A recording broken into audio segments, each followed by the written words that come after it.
छोटा था तब, तो नाना जी सन्मुख बैठ करके बोले, महाराज जी मैं कुछ पद सुनाऊं? तो बोले सुनाओ। महाराज जी प्रसाद पा रहे थे और नाना जी ने जब पद गाना शुरू किया तो एक रोटी के बाद महाराज जी को भूख तो बहुत थी, रोटी रखवाते चले गए लेकिन पाई नहीं और केवल नेत्रों से अश्रुपात करते रहे। फिर वो बोले, पंडित जी आगे से हम कभी भी प्रसाद पाने बैठेंगे तो आप पद मत सुनाना, नहीं तो हम भूखे ही रह जाएंगे, क्योंकि आप ऐसे भाव लाते हो। बहुत अच्छा। तो उनकी कृपा से अष्ट सखाओं की वार्ता में जो मेरा प्रवेश हुआ, ये मेरे नाना जी की कृपा है। और महाराज जी एक बात और बताएं, हमारे दत्त धाम आने का एक कारण और है, ये पुरुषण की भूमि है। हमारे पूज्य दादाजी, पूज्य पिताजी महाराज के पिताजी, मेरे पूज्य दादाजी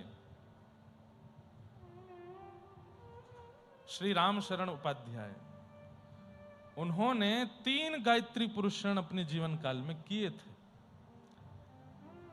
बस किए यमुना जी के तट पर थे।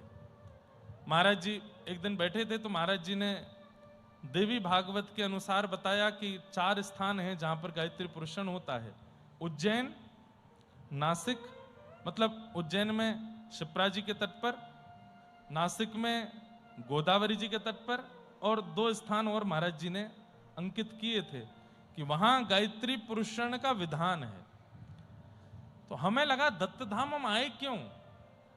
तब एक दिन घर पर बात हो रही थी तो पिताजी महाराज, माताजी सबने बताया, बोले तुम्हारे दादाजी ने भी 3 गायत्री पुरुषण किए थे। छोटा था तब, तो नाना जी सन्मुख बैठ करके बोले, महाराज जी मैं कुछ पद सुनाऊं? तो बोले सुनाओ। महाराज जी प्रसाद पा रहे थे और नाना जी ने जब पद गाना शुरू किया तो एक रोटी के बाद महाराज जी को भूख तो बहुत थी, रोटी रखवाते चले गए लेकिन पाई नहीं और केवल नेत्रों से अश्रुपात करते रहे।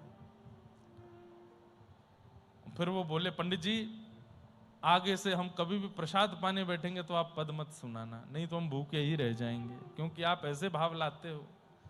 बहुत अच्छा। तो उनकी कृपा से अष्ट सखाओं की वार्ता में जो मेरा प्रवेश हुआ, ये मेरे नाना जी की कृपा है।